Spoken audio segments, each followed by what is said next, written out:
Brendan Michaelson and Kevin Dorst, What was it? presenting evidence of evidence, high order approach. So Brendan will open, Thank you for your email. and Kevin will take over. Yeah, Brendan. Thanks, Eddie.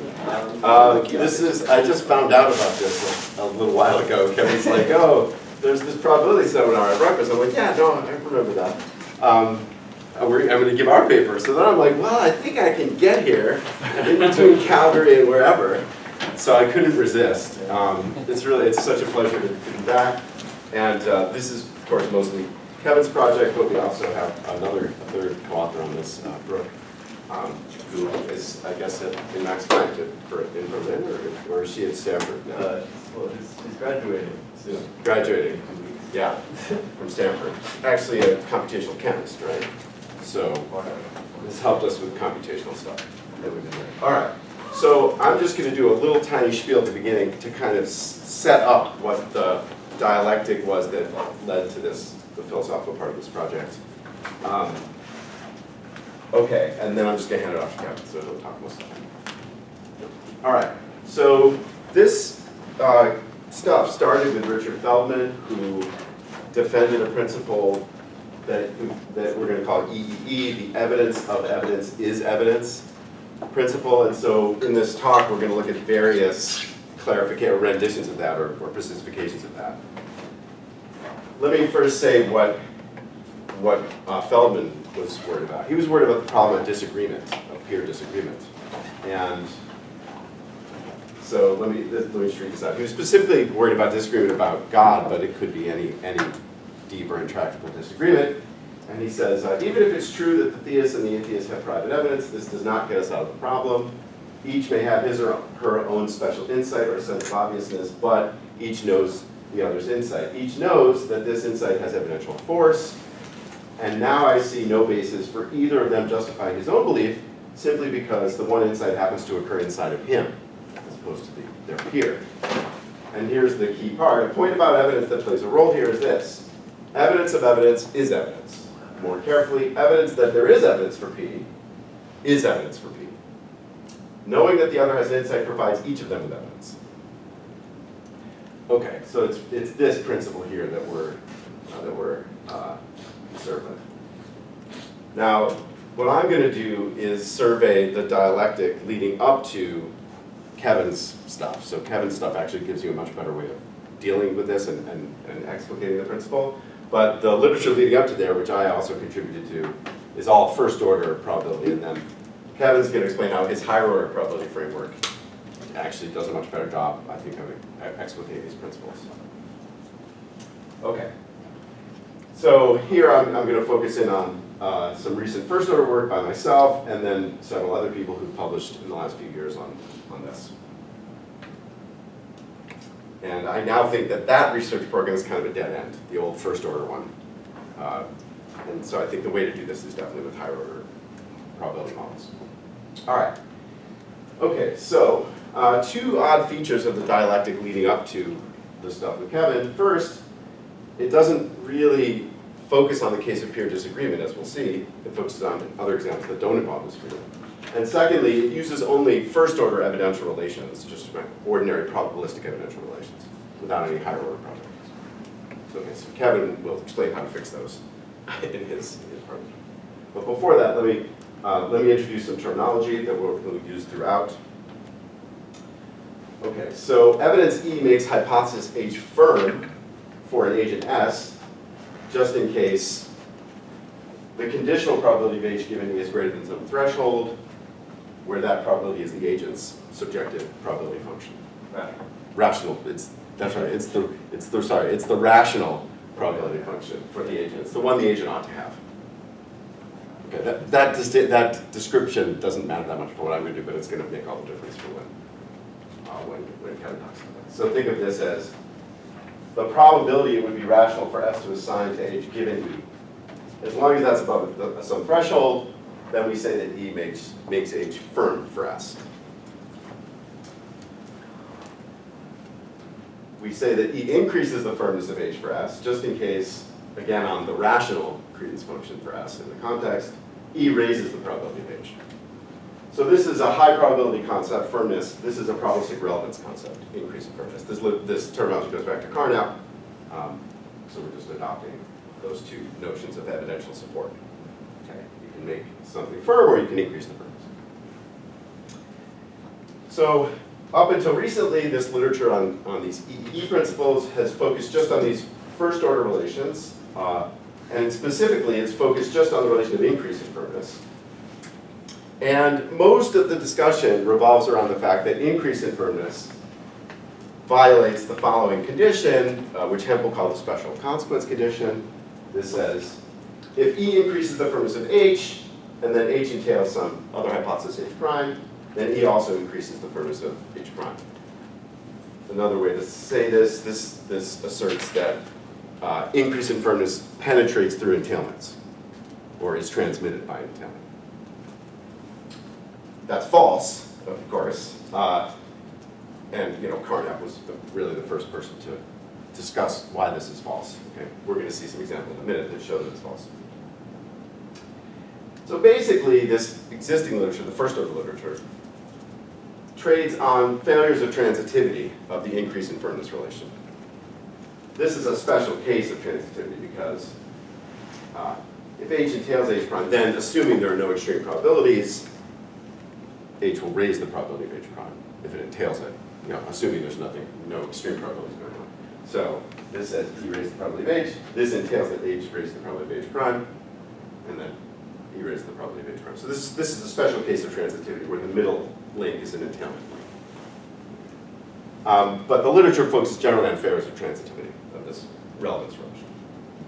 Okay, so let's just give you a sample of what that looks like. So are you saying that what you've written there is not exactly what Hempel wrote? Is that what you're saying? Well, no, Hempel didn't really have a probabilistic theory of confirmation. So the principle Hempel would have defended was, if E confirms H, and H entails H prime, then E confirms H prime. Here we're just substituting in this Bayesian notion of confirmation, which is probability reason. But the confirmation was not a degree. For him, well, he did have a degree theory. It wasn't probabilistic. But Well, when he said confirms, he didn't mean to some degree or other. he did. He actually had a quantitative theory that generalized his logical theory. So this statement was a quantitative statement, in essence. Yeah, Hempel did defend this also as a quantitative statement. But he had a non-probabilistic theory of confirmation. Right? So what Carnap showed was, as soon as you move to a probabilistic way of thinking, there's no reason to expect this to be true. It was true in Hempel's way of thinking about confirmation, but not true for probability, at least probability reasoning. Of course, it is true for firmness. Of course, firmness satisfies this. If E makes H firm and H entails H prime, then E makes H prime even firmer, because H prime is weaker than H. Okay, so this does hold for firmness. Fails for increase in firmness, that's what Carnap showed. And that failure is what this literature is going to trade on. Right, that's... Well, I don't want to stop your talk, but I didn't believe what you just said.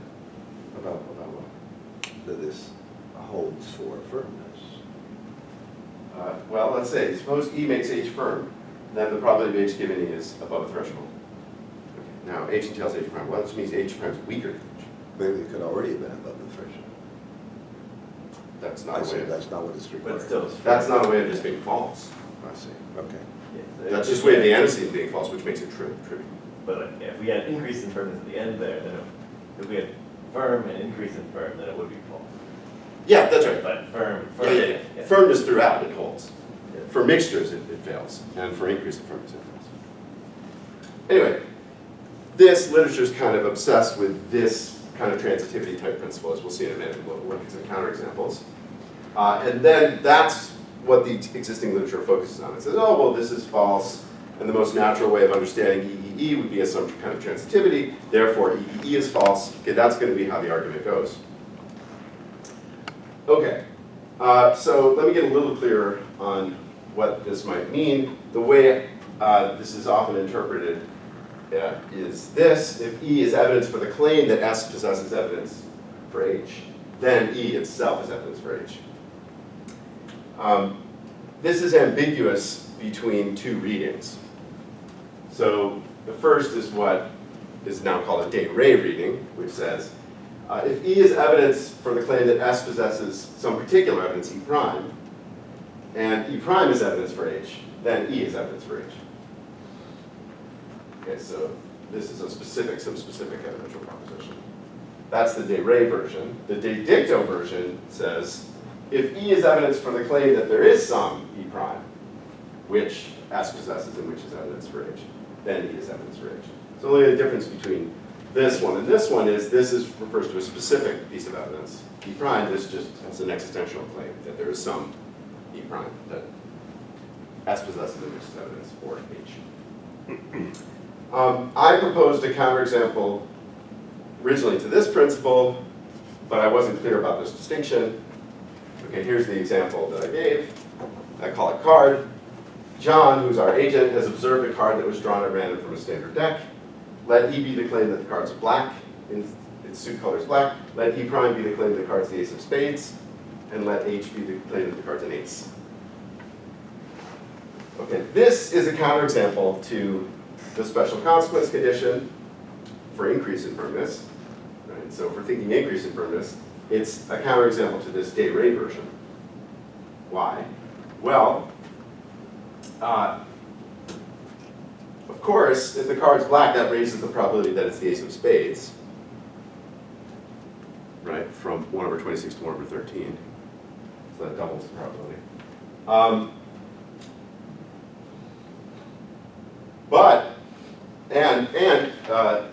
If it's the ace of spades, then it's an ace. So E prime entails H. Okay, but E doesn't raise the probability of H. Learning the color of the card doesn't tell you, and it contains no information about whether it's an ace. Okay, so that's a very simple counterexample to the special consequence condition for increase in firmness. And you can see how you might take this to be a counterexample to, it is a counterexample to this de re version of EEE. It's a case where the agent learns this. That provides evidence that they possess E prime. That raises the probability that they possess E prime as evidence, which of course entails H. But E doesn't provide any information about H. Yeah.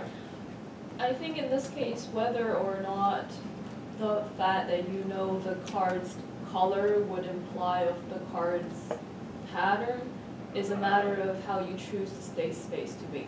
There is this famous example of the birthday, like Tuesday birthday boy. Like if you know that the boy is born on a Tuesday, what does that have to tell you about the other person's gender? It's a matter of which, you would think that they're unrelated, but it depends on which state space that you're working with. So I could construct some kind of workspace so that this is actually informative. I suppose that you could, but I'm just assuming the standard probability model for decks of cards. Each card is equally probable. There are 52 of Right, them. but They're broken the into 4 Tuesday suits. boy case was actually the case where the standard choice would lead to you to know that the chance of the boy actually becomes like something like a 13 out of 27 just by knowing that the other one is born on a Tuesday or something. So it was kind of counterintuitive, but it was Well, what is false. if we assume the agent knows nothing, right, and then we just assume the standard probability model for cards, then it's going to turn out that E raises the probability of E prime entails H. I'm on the standard way of thinking of the cards, but E is irrelevant to H. So we're just assuming the standard model for cards, and that's an assumption, but we're assuming that's the rational assignment of credence for the card case. You can just assume the principal, right? It's like an urn full of cards. You don't know anything about it. Assuming the principal, you plausibly get just the standard distribution of the cards. Yeah. But just to clarify, I think it doesn't matter whether this is a quote good model. It's just this is some probability model for which this principle fits. Exactly. We're just looking for a counterexample. It doesn't have to be. I just need an example. So certainly on the standard model, this is a counterexample. Shouldn't be controversial. Okay, so this is a counterexample to this principle, the de re one. It turns out it's not a counterexample to the de dicta one. That's kind of interesting. Why? Well, because that evidence that the card is black is not evidence for the claim that John possesses some H-entailing evidence. So it's actually not evidence directly for the claim John observed an ace. Okay, but you can modify the case so that you get a counterexample to the de dicto reading too. It's very simple. You can just change the example so that unbeknownst to John, the card will be shown to him if and only if it's the ace of spades. And then if you build that constraint into the model, then E is actually evidence for the claim that John possesses some agent-tailing evidence. So now you do get that E is evidence for this existential claim on this reading.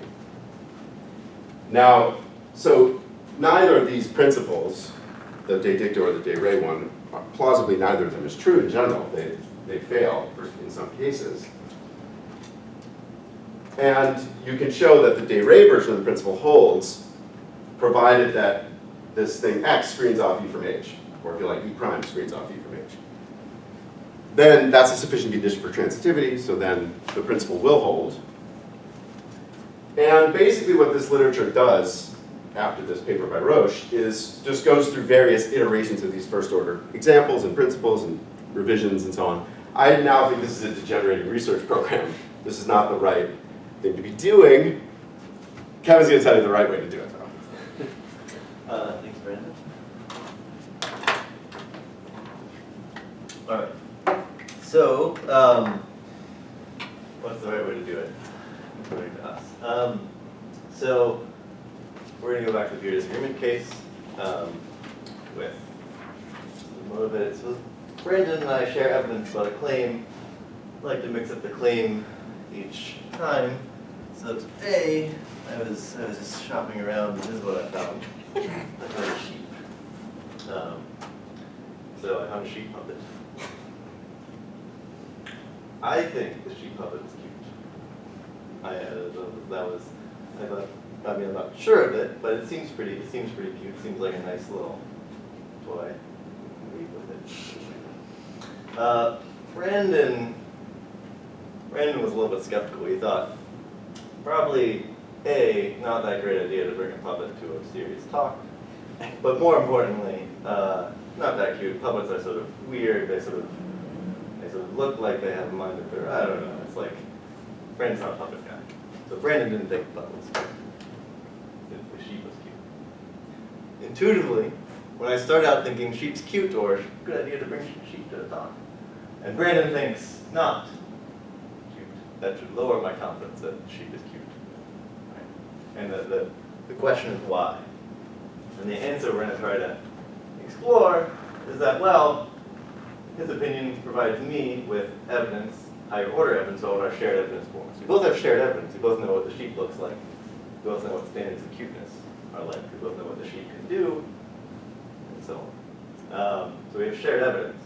But we have different vantage points on that evidence. And so the thought is that his opinion provides me with some evidence about what that shared evidence warrants concluding, particularly what it warrants concluding with the sheep is cute. So we're going to try to work up a model of this idea. So, first pass. I got some evidence. Sheep. I should be pretty confident, given this evidence, my knowledge of the norms about cuteness and you know how sort of cuteness is a function of looking like a baby and so on. I should be pretty confident with the claim that sheep is cute. I should be 3/4 confident. But I should have some doubt about whether that confidence was like well calibrated in my evidence. Particularly, I should have some higher order doubt about whether that's the opinion I ought to have. So although I, in fact, will say, suppose, ought to have 3/4 confidence that sheep's cute, I should have some higher order uncertainties and distribution over exactly how confident I should be. I should think, yeah, I'm pretty confident the sheep is cute. But maybe I should be more confident than I am. Maybe I should be 9/10. Or maybe I should be sure. Maybe it's definitely cute.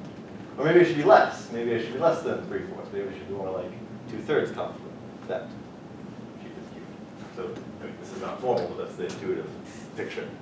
And then the idea for how disagreement could affect my opinion through higher order evidence is this. Learning Brandon's opinion about whether the sheep is cute, given I know that we share evidence, that provides me with evidence that our evidence didn't warrant as much confidence in Q. So what it does is it shifts my higher order distribution over the various hypotheses for how confident I should have been in Q to begin with, right?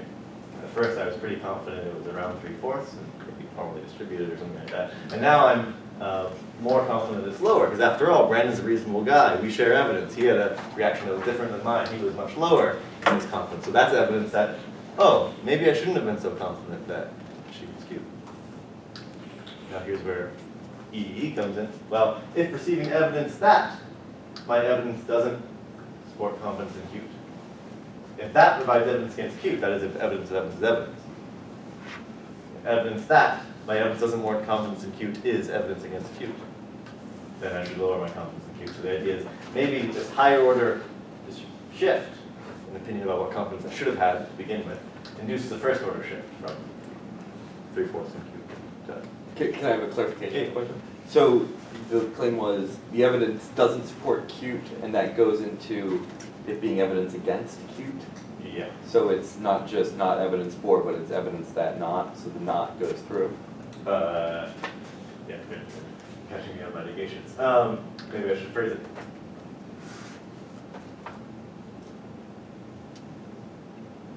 In a probabilistic setting, sort of, to some degree, they're translatable. But yeah, the idea would be, if it's evidence that it, the evidence supports not Q, suppose. If that's evidence for not Q, and therefore evidence against Q, then that's something. Like it's evidence that my evidence supported not Q. So you have numbers here, but you don't call it a probabilistic setting. So this is a probabilistic setting. We'll see more of the details in a second.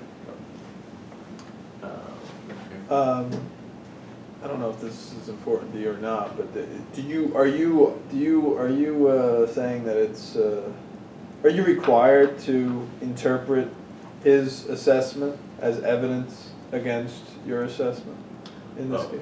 No, yeah, I mean, we're not going to, as we'll see when we get into the models, we're not going to explicitly represent Brandon's credences or even my actual degrees of belief, for that matter. We're just going to represent my rational degrees of belief and focus on that. So the motivating idea of peer disagreement is just to sort of get in the mind. So this is the sort of thing that, in general, can get you thinking about, you get evidence about what your own evidence supports. But there could be all sorts of other things. I mean, just getting evidence that I'm not thinking clearly might be evidence that maybe I shouldn't have been as confident as I was. Maybe my evidence didn't support it strongly. So yeah, there's nothing essential about his disagreement. It's extra systematic. It's not part of the model. Okay, so some influx of evidence comes from outside. You determine it to be such evidence, Yeah, it shifts my. and then you're going to adapt accordingly. Yeah, okay. Some other thing could have happened that you thought wasn't relevant, and you ignore it. Yeah. Maybe this becomes clear when we look at the details of the model. If not, then. Cool. So we want.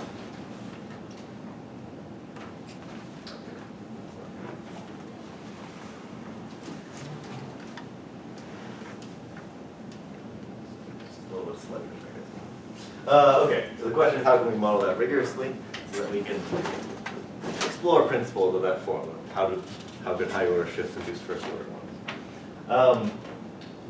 Here's the approach. Again, we're not at the formal model yet, but here's the way to see it yet. Assume that my evidence warrants having some probability function. That assigns the credences of the degrees of belief I should have in the various questions I'm unsure about. Let P be that function, whatever it is. So P is a definite description. It picks out the credences I ought to have, or the ones warned about my evidence, whatever they are. That could vary, different ones. Could pick out different probability functions at different ones. So, well, definitely, my evidence warrants uncertainty, particularly warrants having a non-extreme opinion in Q. So the evidence warrants having an opinion in Q that's strictly between 0 and 1. So, or probably suppose, in fact, it's 3/4. As the case may be. Then the claim is my evidence also initially, before Brandon says anything, warrants higher order uncertainty. That is, having a non-extreme opinion about which opinion my evidence warrants having in Q. That is, having, for instance, non-extreme credence in the following claim. that my evidence warrants having 3/4 confidence interval. So the evidence warrants uncertainty, you should have non-extreme credence and cubed.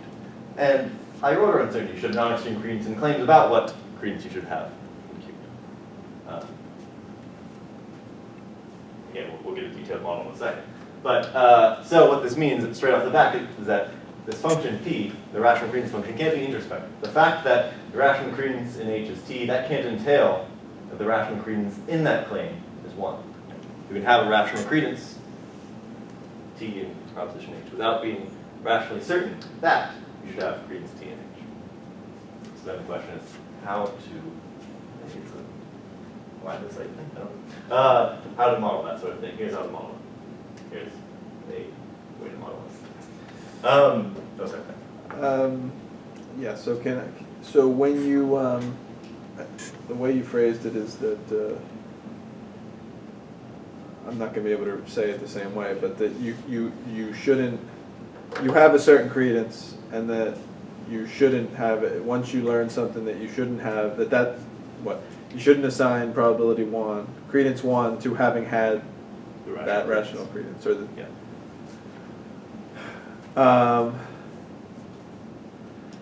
In the case with Brandon's assessment of this puppet, you initially had a credence, and then you got new information. Yeah. Right. So you're not even in the same state of mind when you decide whether to. So I guess I'm wondering. Good. Yeah. We'll model that with updating by conditioning. But right now, this is all supposed to be before Brandon comes on the scene. Okay. This is supposed to be me before I meet Brandon, before I say, hey, I got this great idea for a puppet, and I'm just staring at the puppet, and I'm thinking, all right, is this a good idea to bring this to seminar? Well, pretty sure it's cute, or relatively confident with that. I've misassessed whether things are cute before. I'm not necessarily thinking that maybe sort of, I don't know, maybe I like puppets more than I should. And so right now, before Brandon says anything, I'm unsure whether I should be 3/4 confident or confident at all that she's cute. So no new evidence on the scene. Then we'll sort of get a little bit into what happens when I start to update in a minute. Is that cool? It's fine. Thank you. Is there another question? Sorry, just clarification about how to think about P.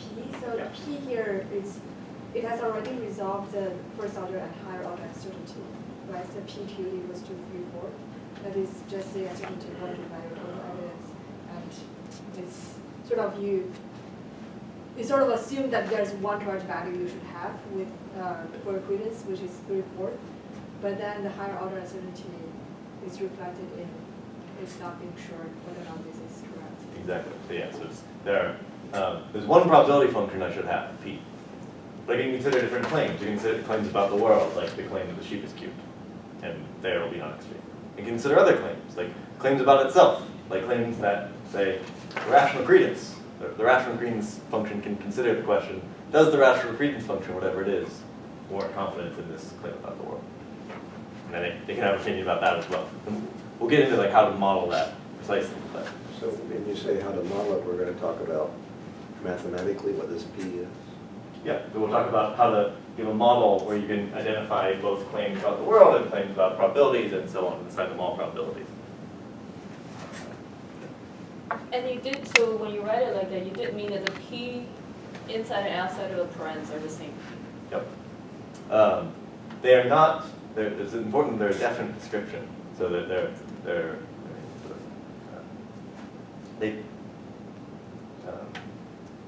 not a particular probability function where that's thought of as like a vector.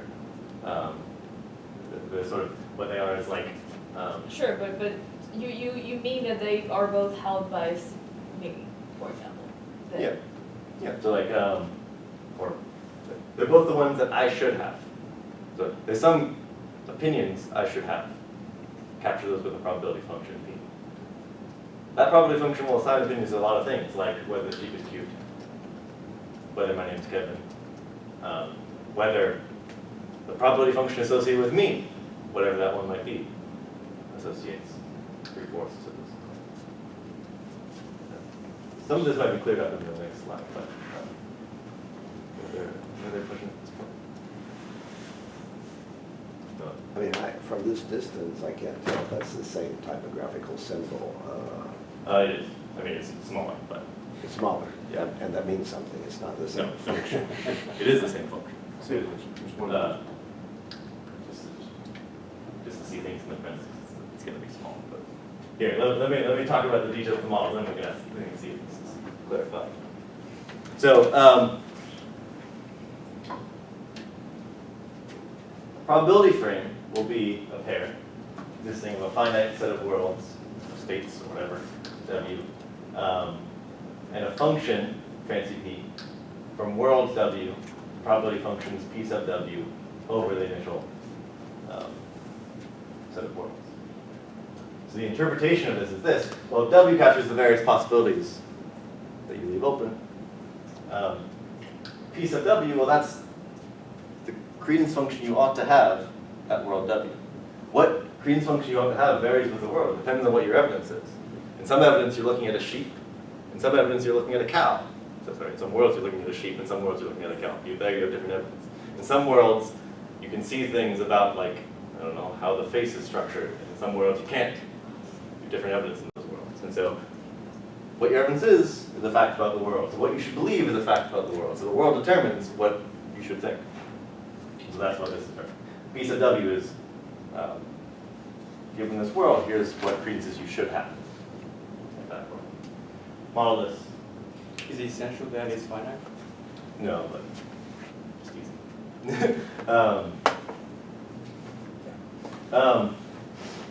So model propositions, standard way as subsets of W. So proposition is the claim about the world. W is the set of ways the world could be. So any subset of that is the way the world could be. Proposition H is going to be true at W if only if W is a member of H, the world. Propositions are sets.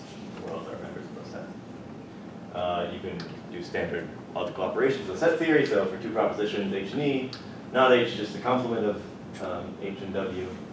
H and E is their intersection. If H and E is of H and E, and so on. That's all just propositional logic with sets. Here's the move. Here's the crucial move.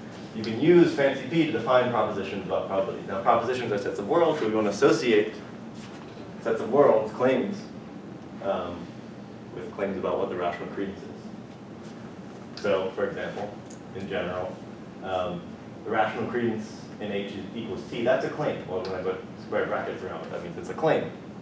That's going to be true at some worlds and false at others. Where is it true? It's true at the worlds W, such that their designated probability function, P sub W, assigns H to T. And likewise, of course, for any evidence, P of H is at least T. Likewise, you have similar clause.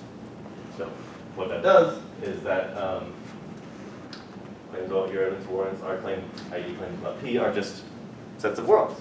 The sets of worlds where this function from world to probability functions has certain features. And since when you have a probability function, it distributes credence over sets of worlds, it automatically distributes credence, or probability, over claims about probability. So automatically encodes high order opinions. Here's a concrete example. You get a feel for the system. So we want to build a probability frame to model as a very toy case. Me and Brandon's disagreement. Now, first we're going to model it before he comes on the scene. I'm just staring at the sheet in my hotel room or whatever. 3 worlds, W, X, Y. So that's, we specify a probability frame, we need 2 things, a set of worlds and a function from worlds, a probability function. So that's our set of worlds.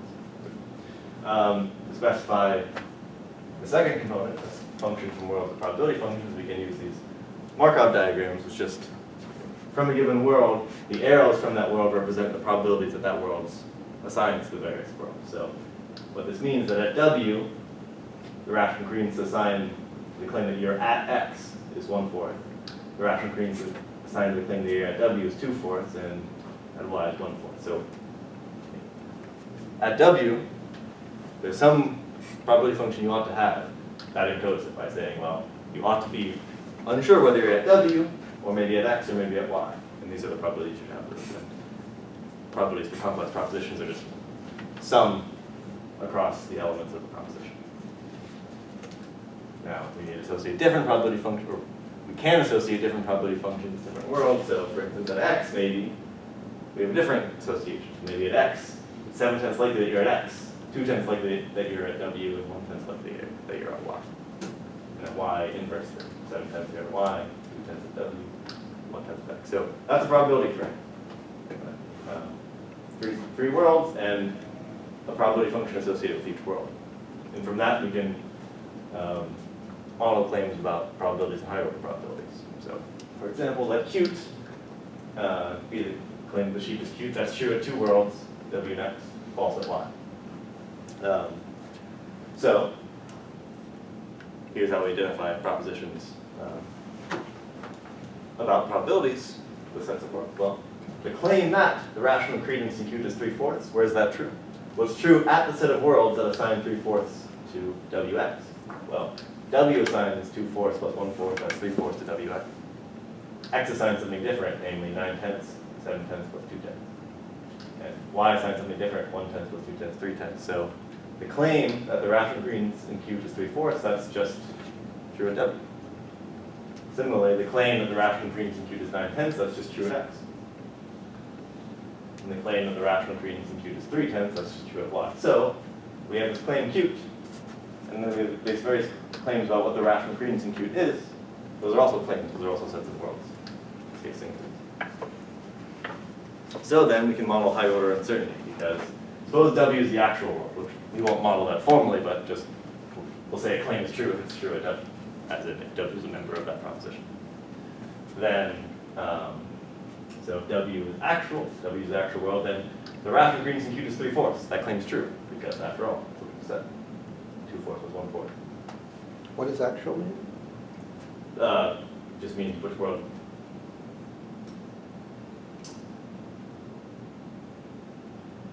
What is the question? But maybe you answered it, and I just want my attention to wander or something. You must have said what that meant. This thing, there are various ways the world could be. One of those is the way it actually is. So I could have brought a sheep or a bull. A bull. I don't know if there's bull on it. Anyway, in fact, I brought a sheep. So we're at a world where I brought a sheep. I don't know. I feel like I'm probably skirting over a very deep question. But actual just means like the state that's realized. I think there are various ways things could have happened, and this is the way they actually happen. That ends up being unclear then. So we're saying, in fact, the actual world is here. This is the world we inhabit. The other ones are mere possibilities. Oh man, I'm sounding like Lewis or something. Alright, so anyways, I'm gonna press on. So suppose in fact the rational credence in cute is 3/4. So we're at this world. Well, in fact then, the rational credence in cute is 9 tenths. That's 1/4. Why is that? Well, because what's this claim? This is true, just in case the rational credence is 1/4 in this claim. What is this claim? This is a claim about the rational credence. What is that? What's this claim? That's x. So at w, there's a 1/4 chance that you are at x.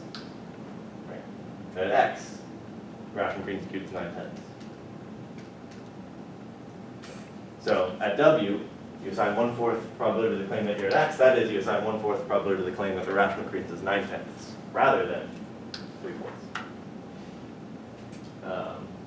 Similarly, at w, you assign 2/4 probability to the claim that you're at w. So 2/4 probability to the claim that the rational credence is 3/4. And you assign 1/4 probability to the claim that you're at y, and so you assign 1/4 probability to the claim that you assign 3/10 probability to q. I should pause here because I've been very sloppy over in this lesson. I've been saying you assign blah blah blah blah. What I mean is the rational credence for you to assign is blah blah blah.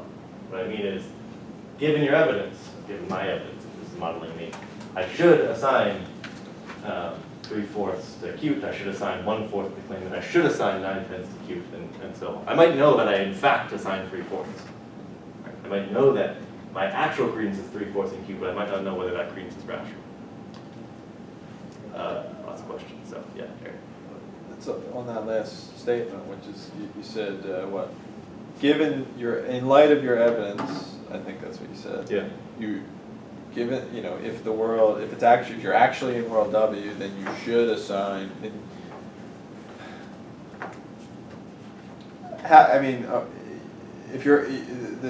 if you're in world W, you said that you're assigning you're assigning credence only 1/2 to being in that world.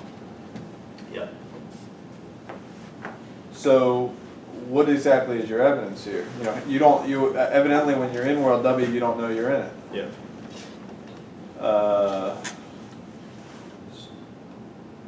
So I mean, if you knew you were in world W, then shouldn't you assign? Probably one to being W. Right. So Yeah. what exactly are you aware? What exactly do you know? I guess what is it that you know that makes you required to do something, required to assign certain probabilities? That's my question. Yeah, I think that's a good question. So like, here's one way to think about it. There's some things that you know, namely like, this is what the sheep looks like, and it has 2 arms, and it can wiggle, and it's a puppet, and so on.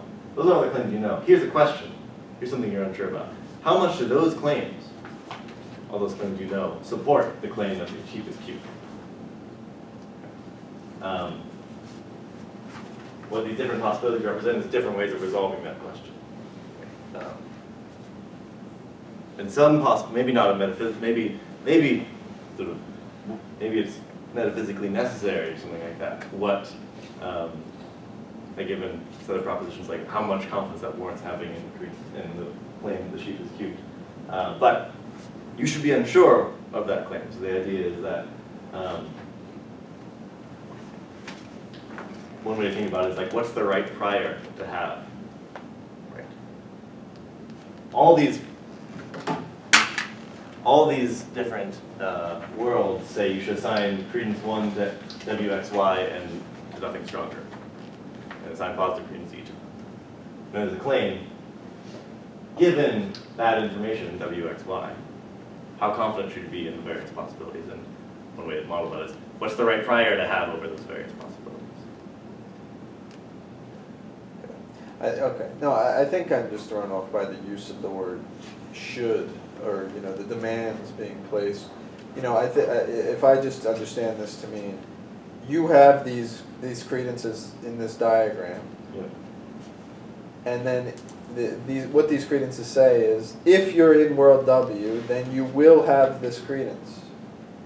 I mean that's just what it is. That's what you've said, and that the rules of your calculus imply that these are the probabilities I'm going to assign. Is that, you happen to be in a situation, your state of mind is such that when you're in that situation, you will hold these beliefs. And that's just, it is what it is. I mean, there are different ways to interpret this P function. One thing it could be interpreted as, here's what I actually believe. And so maybe at world W I have this credence function, these degree of belief. At world X I have these, and at world Y I have these. Then what we'd be modeling is higher order uncertainty in the sense of unsure, like I would have credences but be unsure what those credences are. Right, so I think if I'm at world W and we interpret it this way, then we would say, in fact I assign 2/4 to W, but I'm unsure whether I in fact instead assign 2/10 to W, or that's not how we want to interpret it. We want to interpret it as something more normative, something like what the evidence warrants concluding, because we want to talk about evidence of evidence is evidence principles, not confidence of confidence is confidence, or something like this. We want to say, for instance, I might know exactly what I believe. I might in fact know that I assign 2/4 credence to W, but I might be unsure whether that's the credence I should assign, is warranted given my evidence. Maybe you don't like that terminology, but in some senses, if you're happy to think that some degrees of belief are more rational than others, and thinking we can model that by saying some conform to some designated probability function, some don't, then we want to say, I can know that I have 2/4 screens in W and wonder whether the designated one, the one I should have, the one that's warranted, is something different. This is a bit of a complaint. I think it's made, people who have studied standard textbooks in probability theory outside of philosophy have a notations that you're not using. What notation do you have? Well, you have a sample space, a probability function, you have random variables. So here you have a measure valued random variable. Yep. So this is a sample space that measure value variable. Right, and that piece of W is a measure valued random variable. Or it's the realization of that variable at W. And no, piece of W, your script piece of W, is a function on W, and therefore it is a random variable in an extended sense. Oh, sure, yeah.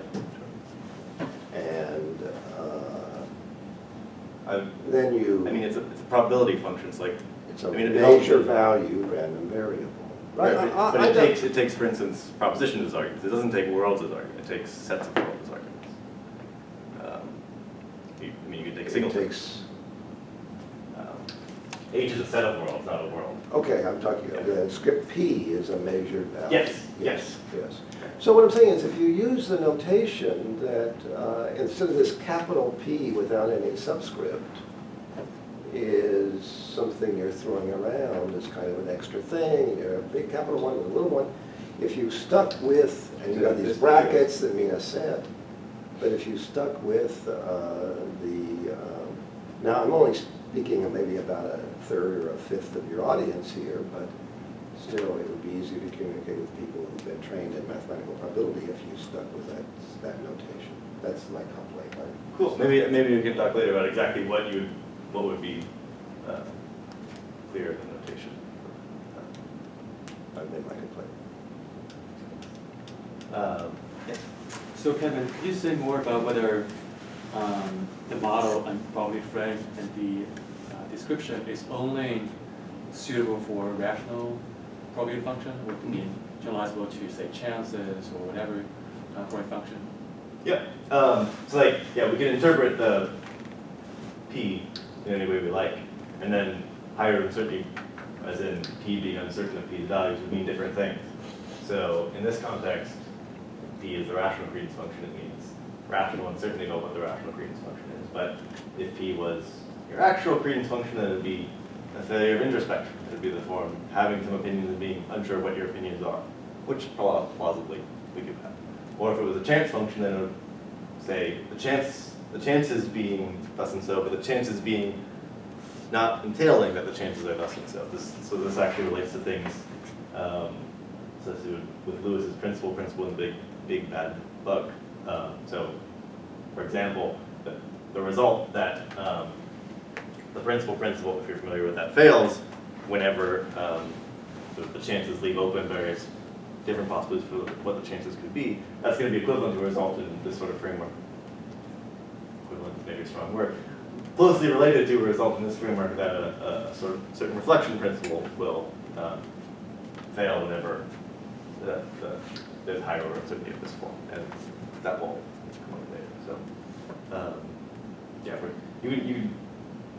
probability frame is just you interpret the probability function in different ways, and then the question of whether it's plausible that you have higher order uncertainty in that sense would be whether it's plausible what the application would be.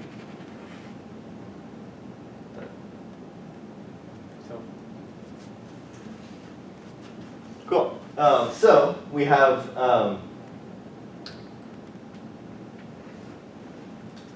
suppose that W is the actual world, so you have some 3/4. You should have 3/4 confident compute. I should have. Sorry, we're modeling me. And I should be uncertain whether I should have 3/4 or 9/10 or 3/10 confidence. Because I should be unsure whether I'm at W, X, or Y, and at those different worlds, different degrees of belief are rational. Now,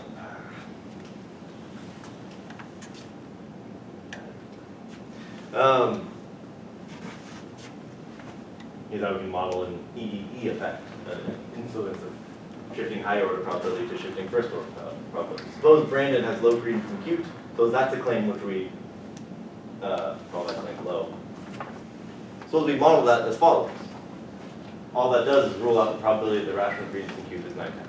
Okay. So what is this claim? The claim that the rational credence compute is 9/10. Well, it's true at X and false at W and Y. So that claim is just X. So suppose this is my state, this represents my state, the state I should have, and the uncertainty I should have, including higher order uncertainty, before Brandon comes on the scene. Then he says, I don't think that's cute. And what that does is say, well, I know Brandon's not going to be way off. Right? I know that his credence is not going to be really far from the rational credence. So if his credence is low, then the rational credence is not going to be as high as 9/10, so I rule that out. So then I just condition, here's where question, Harry's question comes in. How do I update across time? I just condition. I just wipe out that world and then renormalize.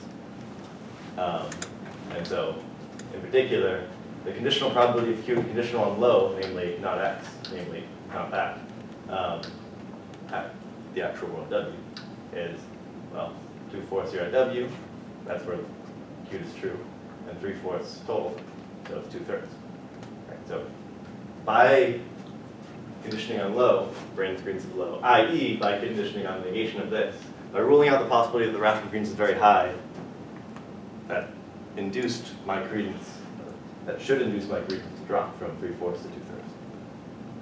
So that's what we would call an EEE effect. You have a change in your higher order distribution. You rule out this possibility, which is a higher order claim. And that induces a change in first order distribution. You move from 3/4 to 2/3 in this claim. So the question then is, can we generalize that effect?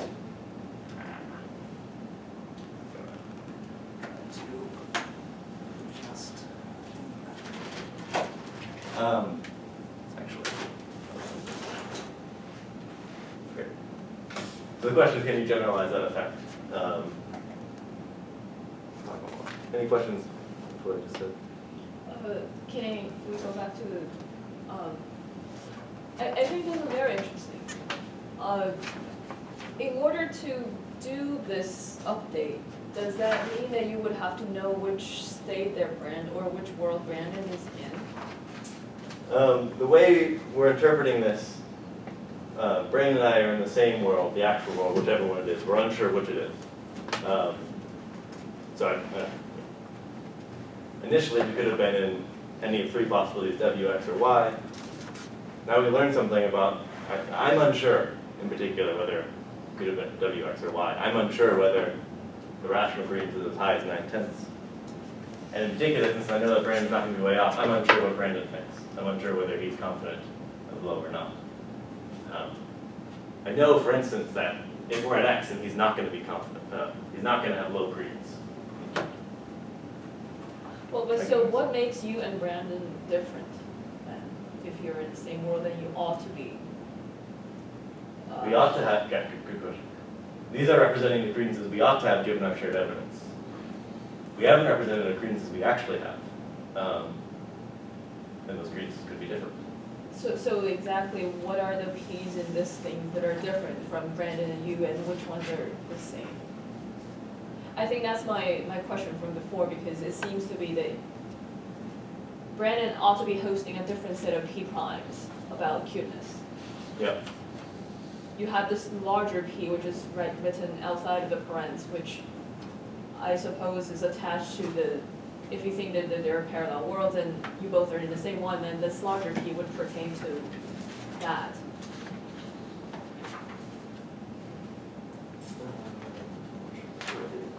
So, let me see if I can do something that's helpful.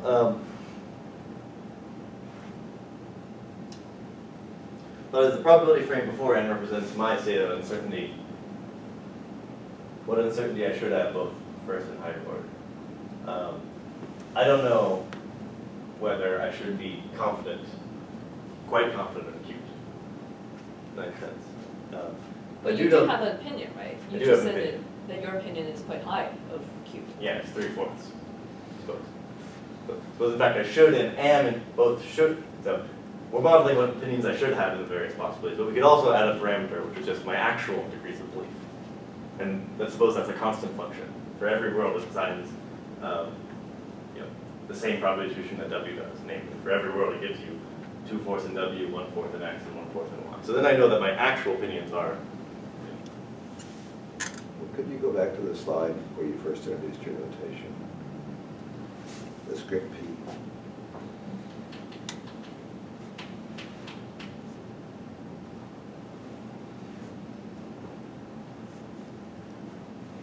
So there's no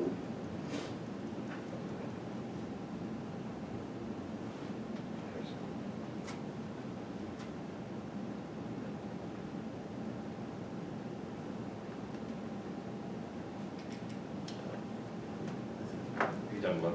yes. So I have a question about the rationality claims that the model is going to capture. Yep. So start with this thought. If you knew what credences were rational to have at your world, you'd know what world you were at. Here's another thought. You should only be changing your credences given Brandon's information if you know that Brandon is rational. Like, he's only going to be your epistemic peer, or you shouldn't be changing your creedal distribution when some completely irrational person Yeah, tells I you. know it's irrational, right? Cute is like, oh, okay. I was thinking it wasn't sufficient to just know, to just not know that he's irrational. So maybe that'll be the answer to my question. Anyway, I guess I was. Why should I change when he comes along with a different credence? Yeah. So, or I guess I wanted to. Sorry, I'm having trouble formulating this. So grant that you should change. Yeah.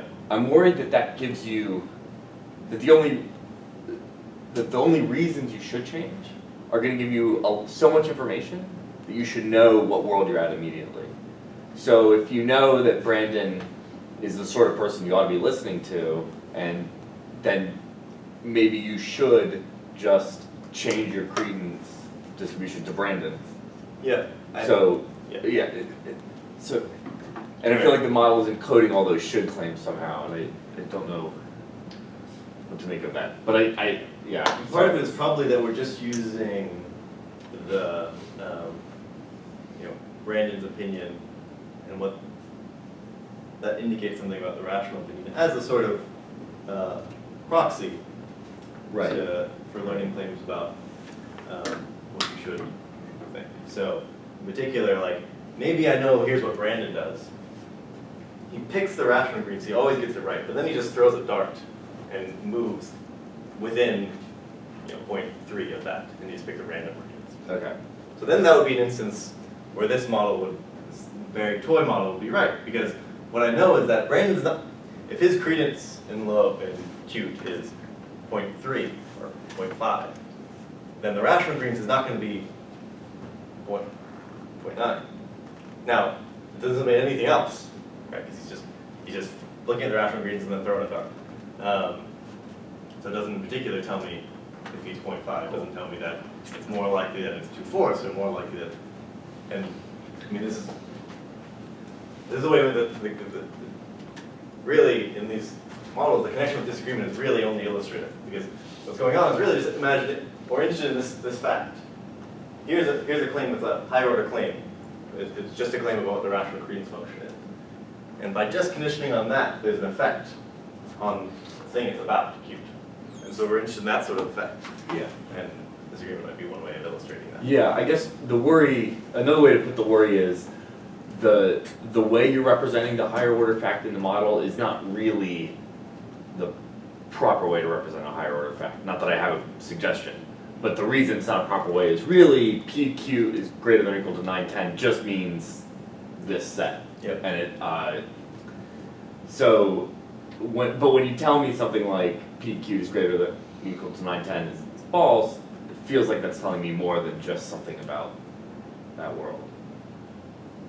Yeah, I mean, so the strategy of this whole model theory approach, and it's coming out of a general approach in epistemic logic, broadly construed, is just to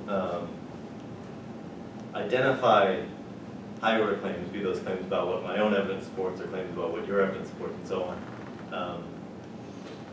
The basic thing really goes back to Hintica or somewhere around then, where when you represent possibilities, when you have information, you represent possibilities, and in those possibilities you represent there's various things about what information you have and what your information supports. So we're going to try to recover beliefs about what information you have, or beliefs about what you know, or beliefs about your evidence in terms of just beliefs about what world you're in. And so we are really trying to flatten those.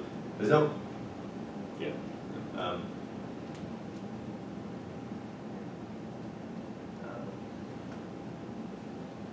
you think, I mean, one way to talk about it, you think in general subject matters are partitions of logical space, and they're sort of fixing the facts about dogs. Well, that it fixes a bunch of things about the world, but doesn't pin down what world you're in, so it fixes what cell of partition you're in. Likewise, you would think, well, facts about what your evidence is, that's a partition of logical space. And given any probability term, you look at the partition induced by the p function, namely, what are the cells where the p function is constant? Now, in this frame, that's a trivia, but each world is in a different cell. But in general, you could have probability frames where, of course, in any real risk case, you would have a bunch of different worlds where you have the same evidence, as in, you should have the same opinions in all those worlds. It's really, there's one world where you have this 3/4 rational credence, you should have this 3/4 rational credence, and the coin lands heads, this other coin, random coin. So, yeah, but the gambit really is to represent higher order claims as aspects of regular proposition. Am I on the right track if I say that there's no higher order probabilities here, there's just a lot of different probability functions? I mean, it depends on what you mean by higher order probabilities. We're certainly representing probabilities of probabilities, but as in we're representing probabilities of claims about probabilities. But yeah, I mean, it's all, when you have a claim like this, probability that, probability q is 3/4 is 1/4. That's just assigning probability to a set of worlds, because the inner thing, this thing. But both of the P's refer to, none of them refer to an overall higher, neither of those are higher order probabilities. Is that fair? What do you mean by higher order probability? Well, we don't have higher order probabilities. Both of those have a missing subscript on them, if you will. The big P is about just one of the W's. The one you're saying is actual. And the little p is giving probabilities to the,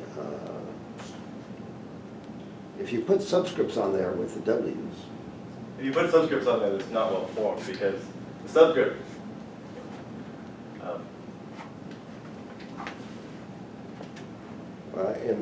some notation is you use a capital letter for something that's random and a small letter for something that is a specific value.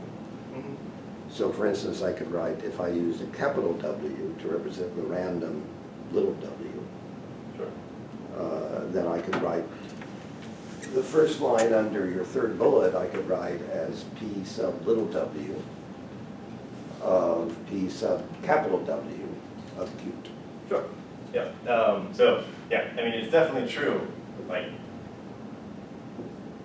when I say W is actual, and I say that's true, what I mean is that this claim is true. And I would put a capital W under the inner P.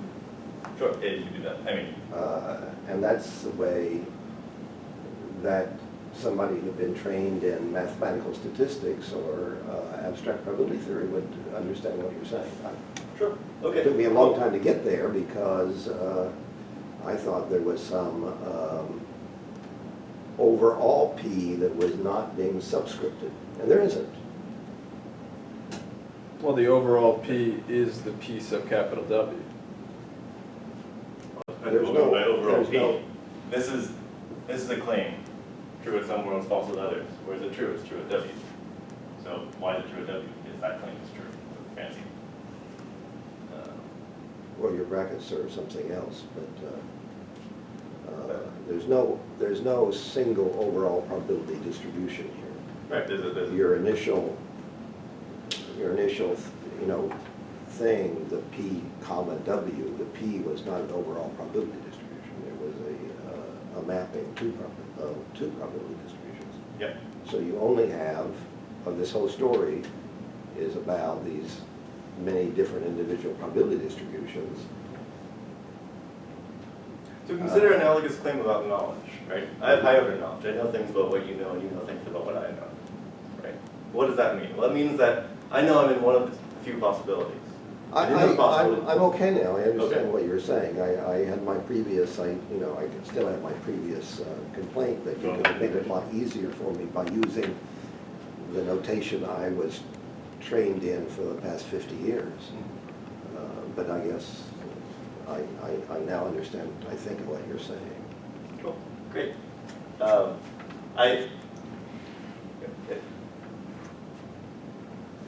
depends on what we mean by high order probability, but I do think it's a model of high order probability, just like a model of standard epistemic logic is a model of high order knowledge. In epistemic logic, we say the same, like, Kevin knows that Brandon knows that Q. At the end of, Brandon at various possibilities knows various things, and what that means is that Kevin knows he's in one of those possibilities. So it's not like this. Since there's two K's here, it takes a different sort of thing. Now all of the knowledge takes something that's not a proposition. It still takes a proposition. It takes a set of worlds. It takes some claim about the way the world could be. And likewise, I would say for higher probability, that would be different in terms of higher probability. Okay. But that's, Okay. I think it's a genuine notion.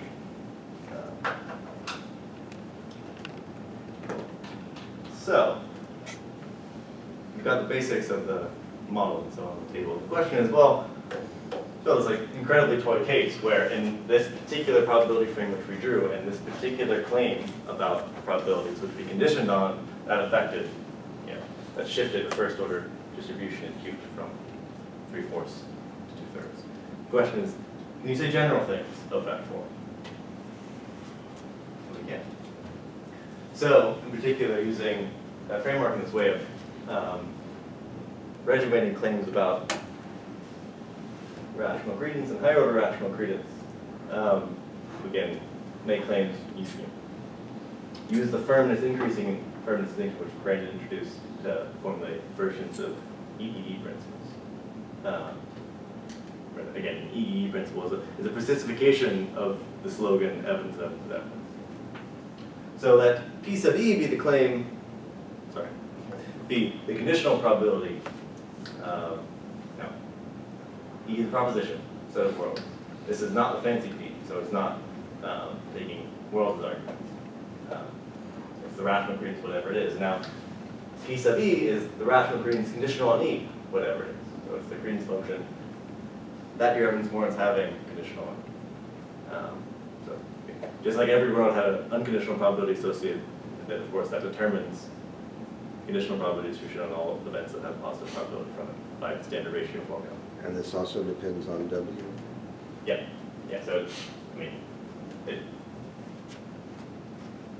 this is the same P function from before. It's just you can determine facts about conditional probability from facts about unconditional probability by the ratio formula in the standard way. But it depends on the world you're in. Yeah. So what world you're in, the worlds will vary, and so what credences you should have will vary, and so what conditional credences you should have will vary. And so, on the simplest version of the firmness increasing and firmness distinction, well, E makes H firm. That's just the claim that the rational credence of H given E is at least T for some threshold T. That's picked up by context or something. We could specify a particular T. And E increases H's firmness, well, that's just the claim that the rational credence in H given E is higher than the unconditional rational credence. And again, those are claims, those are sets of worlds in the model. like everything else that we can say about probabilities. And so then we can test various EEE principles, various assertions about the interrelations of those sorts of claims, and see what sort of models validate, as in make those general connections true. For example, so we have EEE. The slogan is evidence of evidence of evidence. We have two different notions of evidence, firmness and increasing in firmness. So we have at least 2 to 3, 8 different EEE, like structures of EEE principles. Here's one, symbol FFF, which is the simple firm, firm, firm principle. It says, well,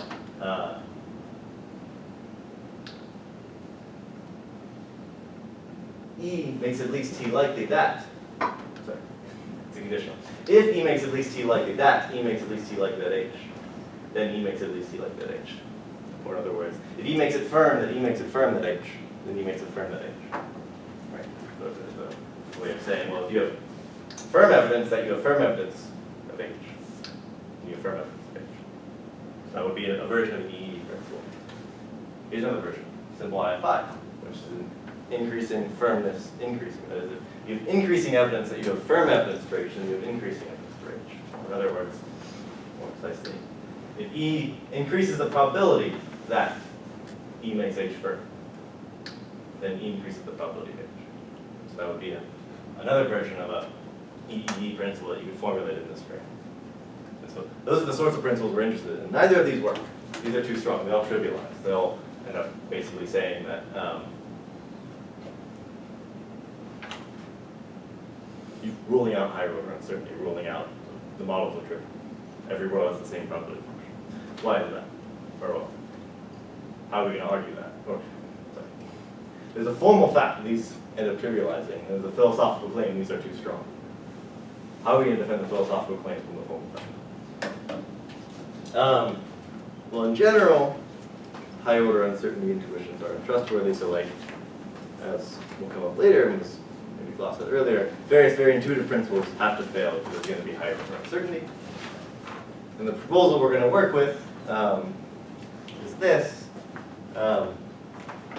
We should allow as much higher order uncertainty as possible while still guaranteeing the guidance value of evidence. So this is following the famous work by I.J. Good and some others about the guidance value of evidence. The idea is basically you should always prefer to use evidence to help you make decisions. Or more formally, you can state as a formal constraint on frames. No matter what decision problem you face, now, model decision problem is a set of options and some values represented with the utility functions of like sort of standard decision theoretic representation of decision problem. No matter what options and values you have, no matter what options and utility function you have, the expected value of simply choosing a particular option, taking option O, can't be higher than the expected value of choosing the option, whatever it is, that maximizes the expected value at each slice. So the rational Green's function can vary across worlds. So what option maximizes expected utility can, relative to the rational Green's function, can vary across worlds. And now, you in fact ought to have some opinions. Now compare the following choice. Take option O, decide to take the bet.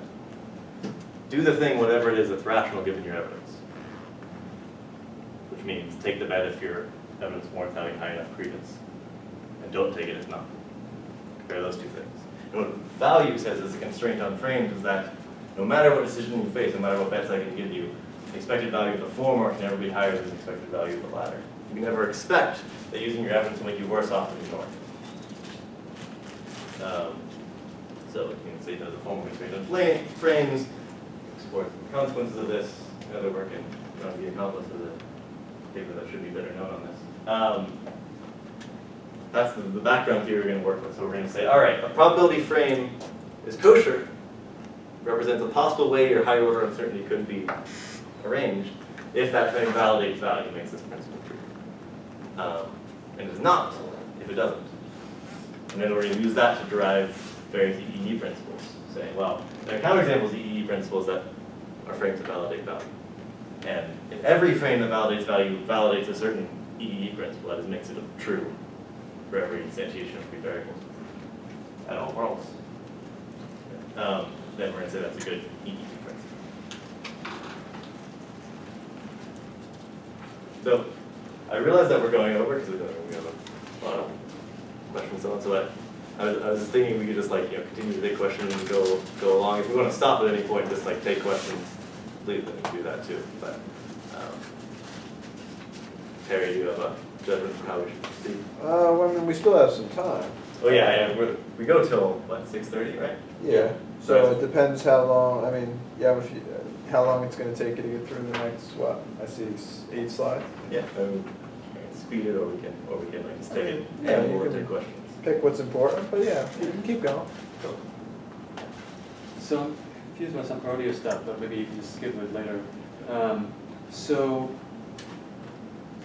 my intuitive way of thinking about probability maybe is similar to what Glenn was thinking about. That is, you have some atoms in probability space and a function, right? But you're thinking that we have the probability fringe being W comma P, where P is some kind of probability function valued function, right? And you show us various nice things about how you model high order rational acquaintance function from this model.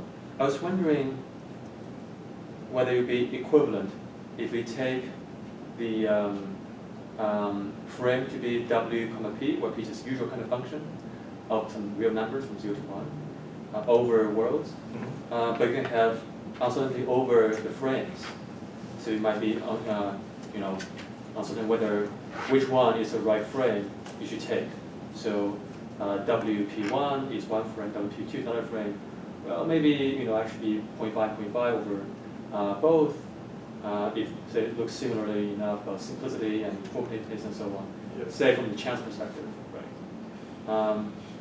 Could I do the kind of things I want to do with that model instead of say putting all the high order stuff into the second part of the pair? So I think maybe. I don't know. And I guess the main is P1 now is a particular probability function over W, and it's the same W, P2 is a different probability function over W. And I guess the question is, suppose I want to say P1 of this is the right one. I don't know, WP2 is right. So I was thinking maybe we don't have to use the same P1. We can use some, I see. Yeah. So we have some these things, then we have another function, right, P star, and it assigns probability right, between right, these two. right, and iterates to high orders using different classes of probability functions. Yeah, that might be a different way of modeling it. I think the question is just, it's hard to see with a model like this. Really what this means is that these aren't our models, there's a bigger structure, Yeah, which is yeah. our model. And the question is, what does that structure look like? Now, if it's just going to have an infinite sequence of probability functions, then it's hard to see how to specify. I mean, you could specify such a model. What's nice about this way of doing it, it's just a very tractable way to get, you get arbitrary iterations of, at least what I would say is high order probability by basically just flattening. Because I like the collapse idea, but I was wondering, you don't need infinite hierarchy here either. You could say that maybe it bottoms out at some level, maybe there's a determinant level of which you could be certain of, and the above iteration would not make any more sense psychologically or whatever. yeah, you could say that. One thing that will come out in these sorts of models, it'll follow from value, it'll follow from things much weaker than value, that if you are certain, if there's some level of iteration at which you're certain of exactly what your uncertainty should be, then it's all going to collapse. So you need to have that. In fact, So you I don't know exactly how to state these theorems without a model theory, but in this model theory at least, you need high order uncertainty if you're going to have any high order uncertainty. But you So were you going need to high show order us, uncertainty all the way up. you were going to go ahead and show us some principles that you do want to adopt. Yep. Well, first show you some ones that fail, but Can I just throw in a finger on Yeah. these things? I mean, this is a very complicated structure. The nice thing about this is it's decidable. It's Yeah. a decidable theory. We have decision procedure. That's how we solve so many other questions. It's a decidable theory. I think that is an advantage to this model theory. It's not just simpler, it's computationally decidable. And I don't think what you're doing, which is more like the guy Mintzner, if I understand what you're doing, it's one of the super fancy guy Mintzner thing. That's not a decidable theory. That's one of the beauties of this model theory. I thought that was the flat-footed way of doing it. I didn't think it was more fancy because I'm Well, not. it ends so up used to- being much yeah. more fancy computational, it's not decided. I see. That's type spaces. This is a very special case of that, which allows you to do things before decidable. Yeah, it's much more elegant than the general one. I mean, it's just markup changes. Yeah. So just a sort of related question. I just want to get my head around the conditioning, how you are thinking about conditioning in this model. So if we go back to the original simple toy model, Yeah. I'm thinking about conditioning not being duty. The probability of P duty is bigger than 0. I doubt the result that equals to 1, but that contradicts my intuition about how you should conditionalize. So I'm thinking that if you receive a piece of evidence that the person is, sorry, I'm looking at the handout, which is Yeah, not guilty, but it's then guilty, but it's, yeah. suppose it's cubed in this case. So the probability P cubed equals to 310 in this slide. P cubed Yeah. equals to 310, Yeah. given that it is not cubed. Yeah, not cubed entails D cubed 3s. Yeah. Not cubed is just equivalent. It's to just like- one. So I was thinking, I was trying to wrap my head around how you are understanding conditioning in this framework, because the probability function I ought to adopt says that conditioning on not cubed, I ought to have the credence. I have to assign Good. 3/10 to the cube.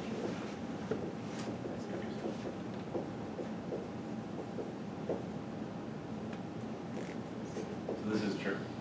And at any world in the frame, this is true. The probability that probability Q is 1/3 given not cubed is 1. Right? And so you're thinking, well, if I learn not cubed, then should I adopt green 1/3? Yeah. Answer no. Right? Because, for example, the following on any. That's true. For any probability function, including one associated here. But, of course, that means, of course, that probability of not cubed and just combining those things. Get not cubed. Probably illegible. Point is just that, right, so conditioning a not cubed from any probability in this toy model would assign probability 1 to not cubed and probability 1 to probability cubed is 1/3, right? But of course, you might think paradox. No paradox. Why not? Because this is an unconditional probability. This is the probability of cubed before you learn anything. This is a conditional probability, conditional and not cubed. The particular, suppose you learn not cubed, what should you be sure of? You should be sure initially I should have been 1/3 confident cubed. But after I learned not cubed, I know that now I should have credited green 0 as cubed. So, this is going to be related to something that's going to come up in a minute. But in general, if you have higher order uncertainty, then learning facts about the world or facts about the probabilities can change the probabilities. If you're not sure what the rational credence is, and learning facts about rational credence will change the rational credence in some particular form. Vice versa, learning facts about the world will change what credence you should adopt. Can I just quick follow up? So if you flip it, because here we are just talking about the same word, so if you flip it, the conditional probability of not cubed, given that you ought to assign cubed to 1/3 is also 1. It's 1, yes. But how is the conditioning figured?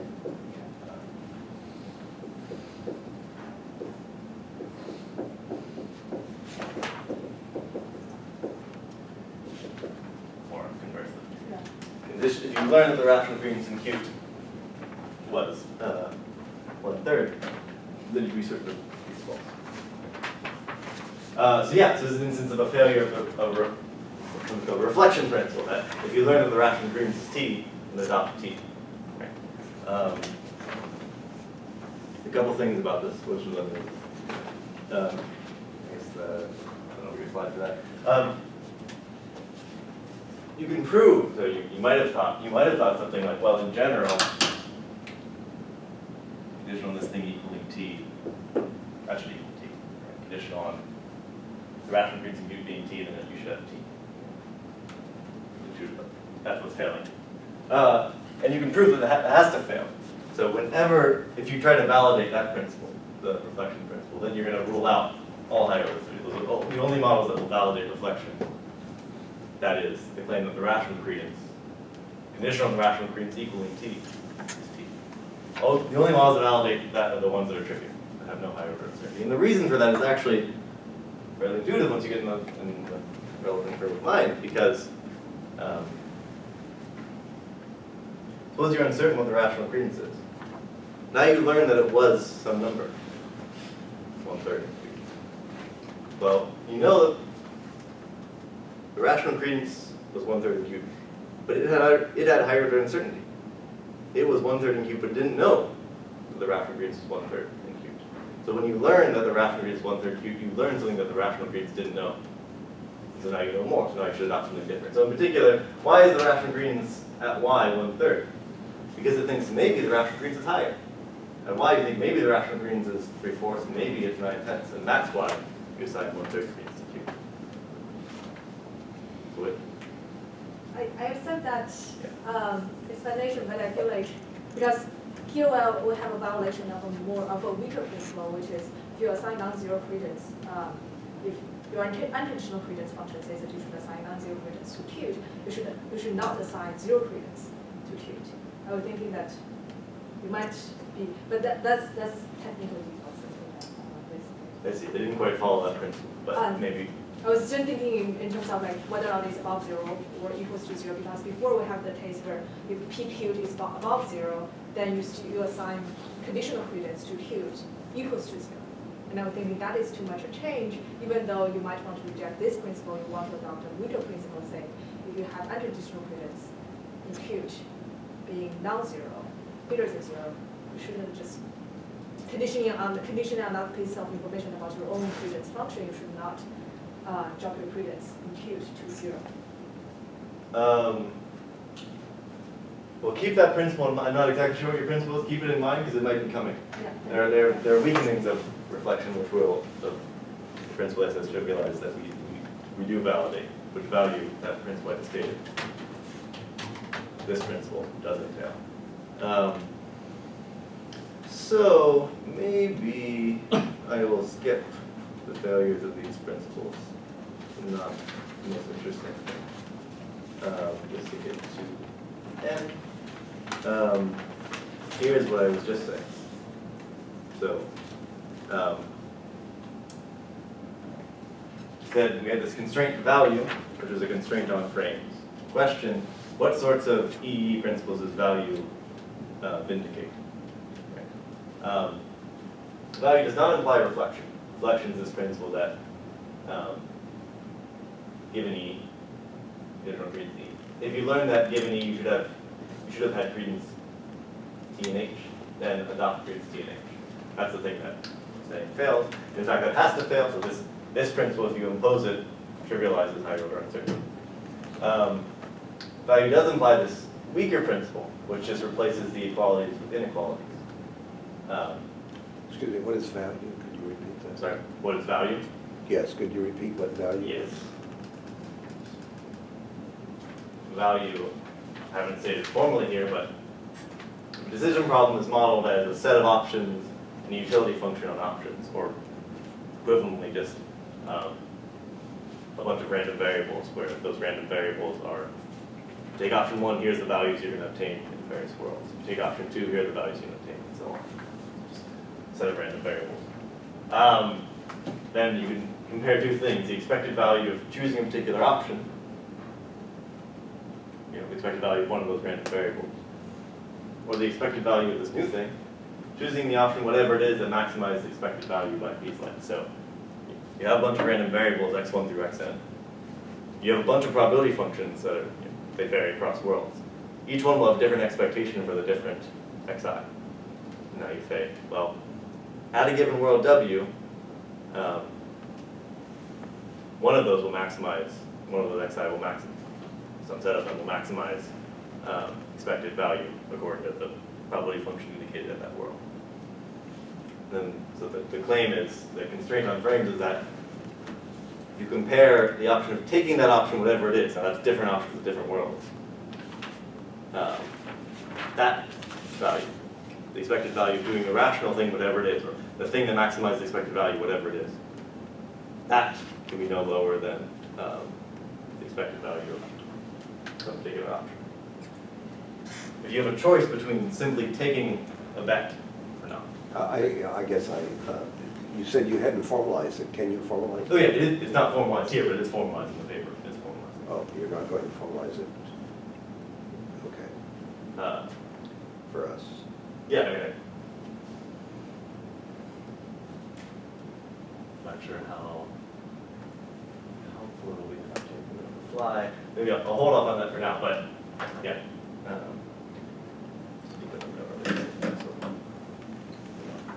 But the intuitive idea is just compare taking the expected value of some option versus the expected value of the option that maximizes expected value by the rational credence function's length, and that's going to vary across worlds. And the You can't- first one doesn't vary across the worlds? In each world, there'll be a probability function, which will have a bunch of expectations for each random variable. Of course, those expectations will vary across worlds. But now in each world, you also have an expectation of, a simple example. The option is, I say, here's a bet on P, on whether it's going to rain tomorrow. It'll either pay out, you either take the bet or not. Now, one option is just to take the bet, that's a random variable, which either pays out $2 if it rains or costs $1 if not. Another option is to not take it, and that just gets you 0 in every world. And now you think, well, I'm unsure how confident I should be that it'll rain tomorrow. I think maybe I should be 1/2, maybe I should be 0. Then, well, at the worlds where I should be 1/2, I should take the bet. In the worlds where I should be 0, I should not take the bet. So now we can ask, what's the expected value of that thing? Namely, the random variable that corresponds to taking the different random variables at different worlds. And the claim is, you should always prefer to, rather than just decide whether to take the bet, the expected value of just taking the bet, or just declining the bet, can't be higher than the expected value of doing whichever one is warranted by these lengths. And what value state is a formal constraint on frames, that means no matter what decision problem you face, that I'll move on for now just because I'll probably try to repeat myself and just say confusing things. But we can talk more about what the formalization looks like. Do you know what will be sufficient to imply reflection? There's a theorem from Dov Salmon in 1997 that basically characterizes it, but basically triviality. I mean,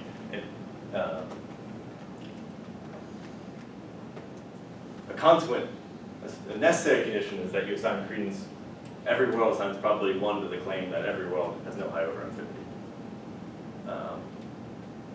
And basically the models look trivial. They're like, you have a class of worlds here, which assign where the probability function is constant, and every one there is certain.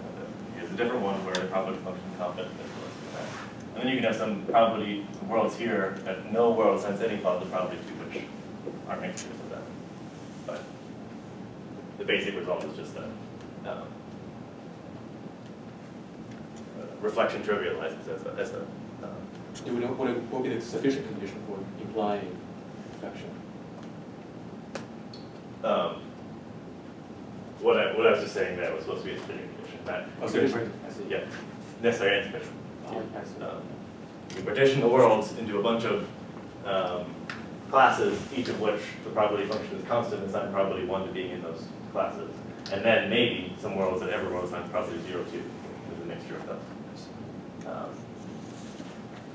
But that's trivial in the higher order sense because there's no world that gets positive probability that is not certain of what the rational credence function is. So yeah, I think we should not endorse reflection. This was the context for exactly that reason. Instead, we should go something weaker like trust or something stronger than trust, like maybe what say to wrap up.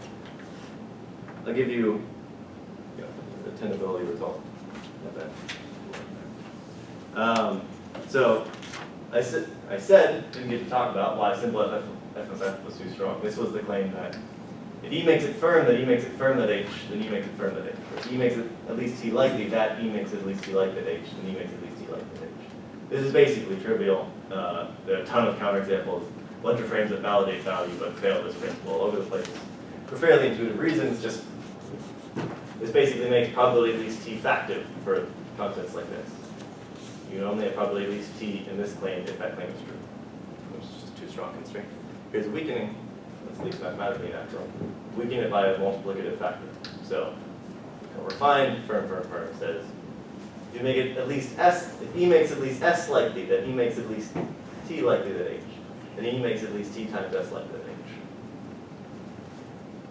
I'll skip the second principle. So is that principle one that, what are you telling us? That principle is true necessarily, or you like it, or? Yeah, I'm about to say. Oh, So, trust. Sorry. Value implies trust, this principle. I didn't talk about that very long. There does not imply reflection. We shouldn't want a reflection to do with triviality. Here's this weakening, which weakens these equalities with inequalities. By the way, it doesn't matter what order you do. You equally have less than or equal to both here, equivalent to trust. It does not imply reflection. Value implies that principle, trust, which says that probability given E of H, conditional on the probability given E of H being at least T is itself at least T.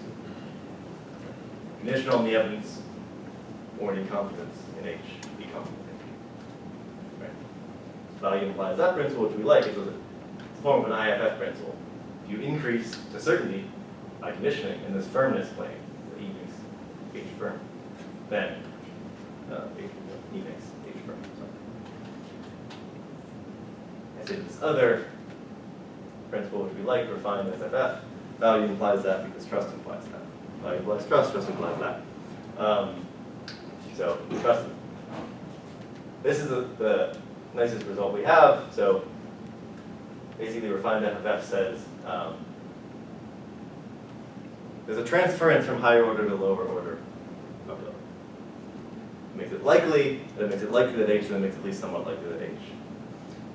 You can prove that that's the strongest thing you're going to get, given our constraints. Ignore that. Let a strengthening FFF star or refined FFF just be something that either weakens the antecedent, so makes this number lower, this number lower, or strengthens the consequent, make this number higher. Then there'll be counterexamples that it frames to validate value. So if your theory is our theory, which is that we like a principle if and only if all the frames that validate value validate that principle, then refined FFF is vindicated and no stronger.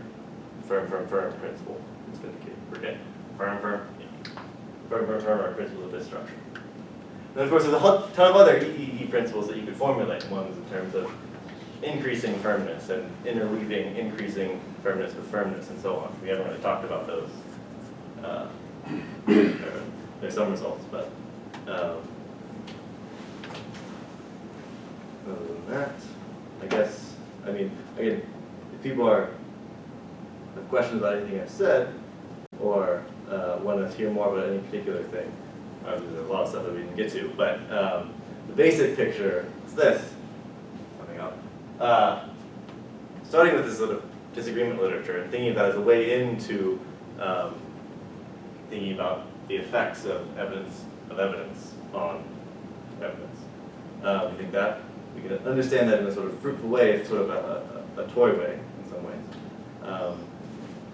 We can test those in this sort of probability framework, by modeling higher order uncertainty in terms of basically collapsing everything into, or flattening everything into sort of world with probability frames, and yeah, got a lot of work to do. That's the conclusion. Okay, I'll stop there. I can say more if people just have questions at this point of things I've said, or we can go back and talk more.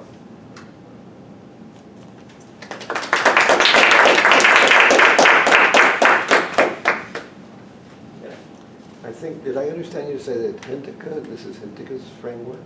I mean, it's a generalization, but yeah. It's a generalization of Knowledge and Belief was a 62 book on epistemic logic, where he was treating an knowledge operator K and belief.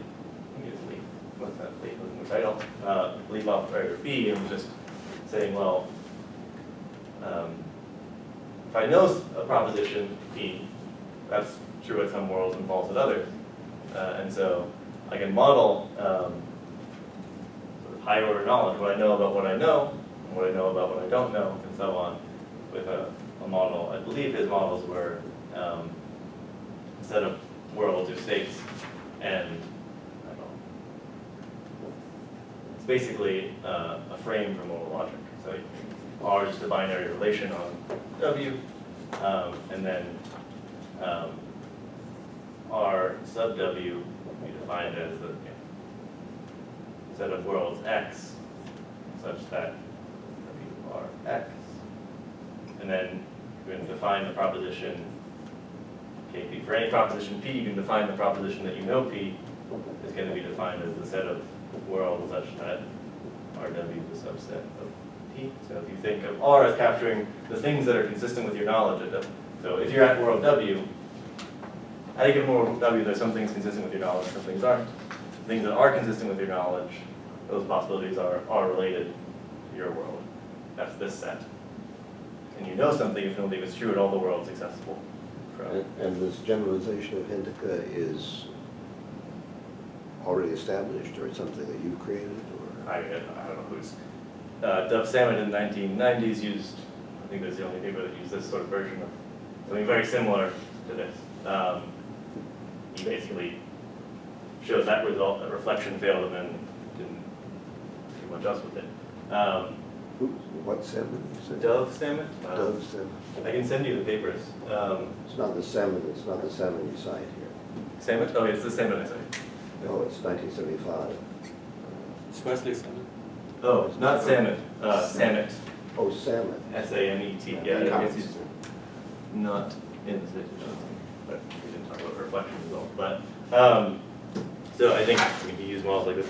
Heim-Geifman used some variation of this, the similar idea of like, basically probability distributions that assign functions from the states that assign probabilities over the same set of states. So that's in some version of Geifman.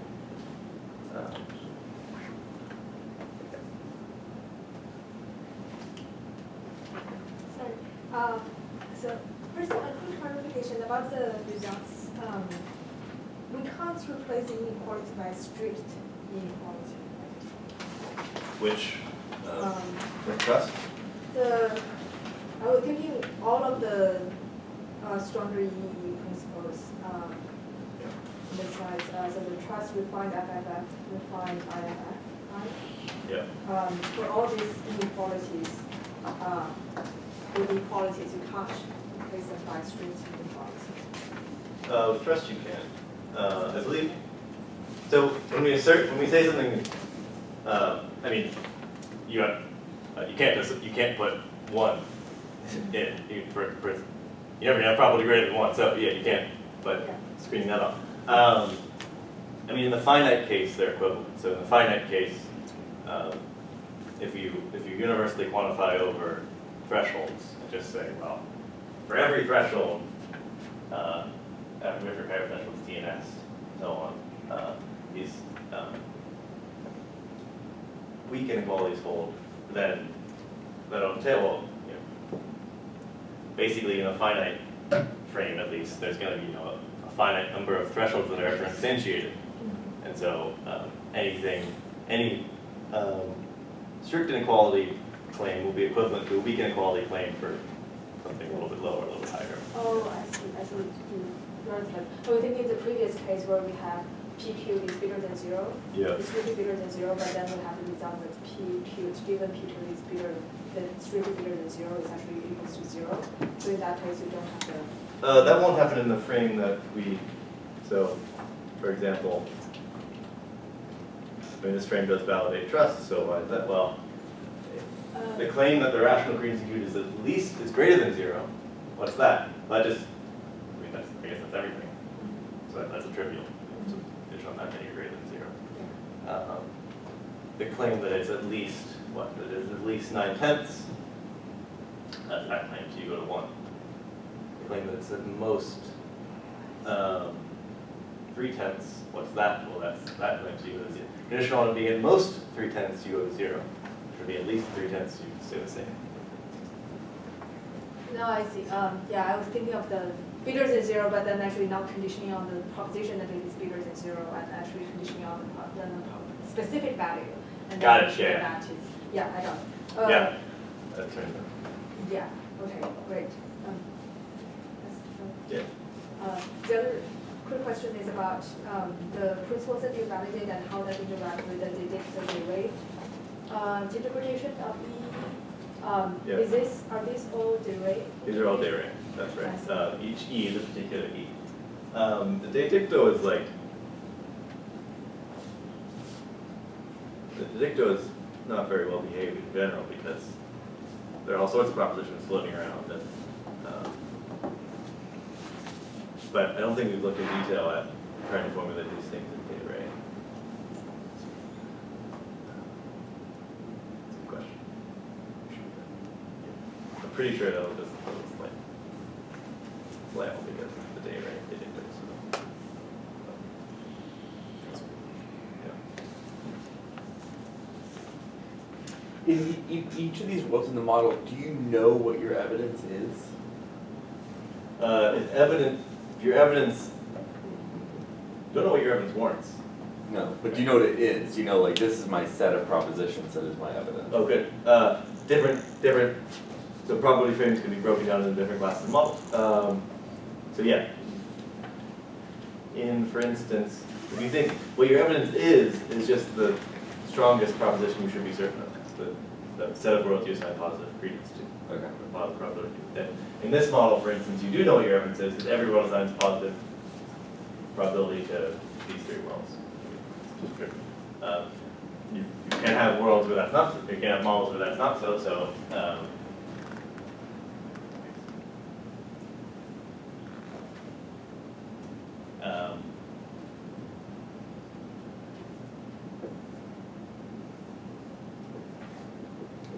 sorry, this is too small.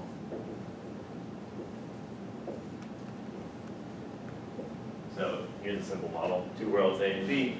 A, that probability function associated with A assigns 0.5 to both. At B, it assigns 0 to A and 1 to B.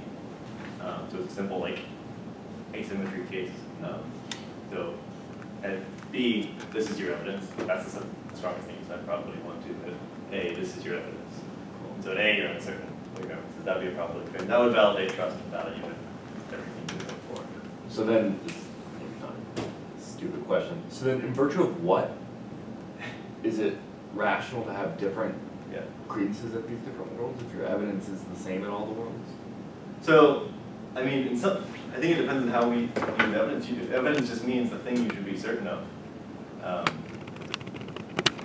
mean, it depends on how we use the term. But here's one: if you think what your evidence is, what you do is you learn a bunch of things, you become certain of a bunch of things. That's when you use the in evidence. Then I think the explanation would have to be you're unsure what the right prior is. So for instance, in this case, you know that what you've learned is WXY, that's set.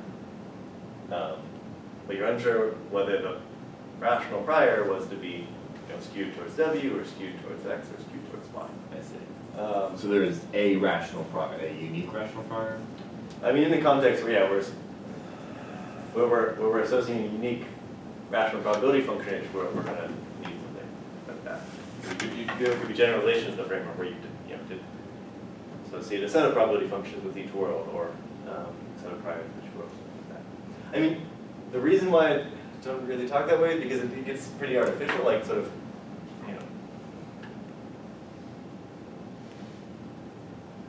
that way of using the term evidence says, well, in this frame, where B assigns 0.01 to A, you have the same evidence both worlds. But as soon as this goes to 0, that goes to 1, then you have different evidence. Yeah. I think I'm trying to make sense of how the model is encoding ought claims.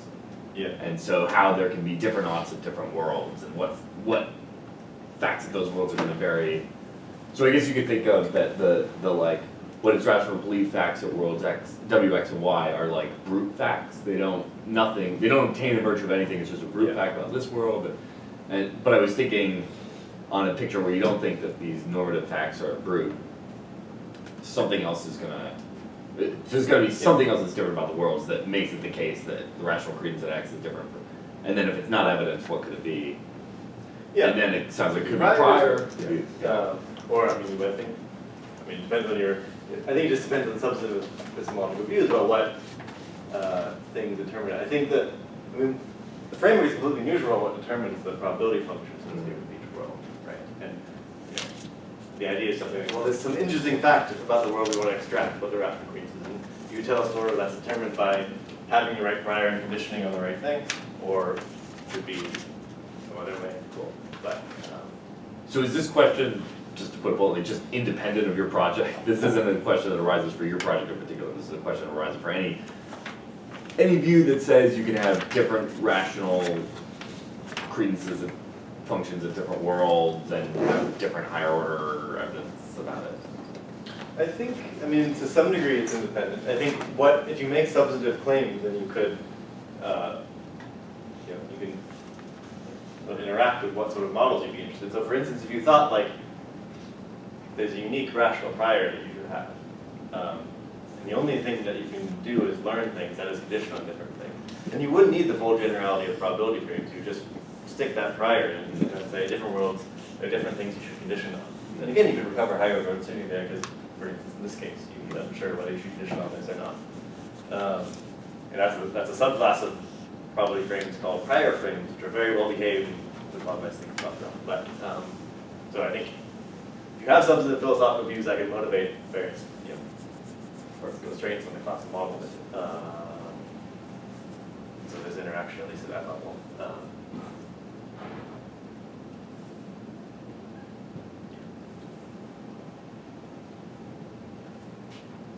Any other questions? Thanks everyone. This is great.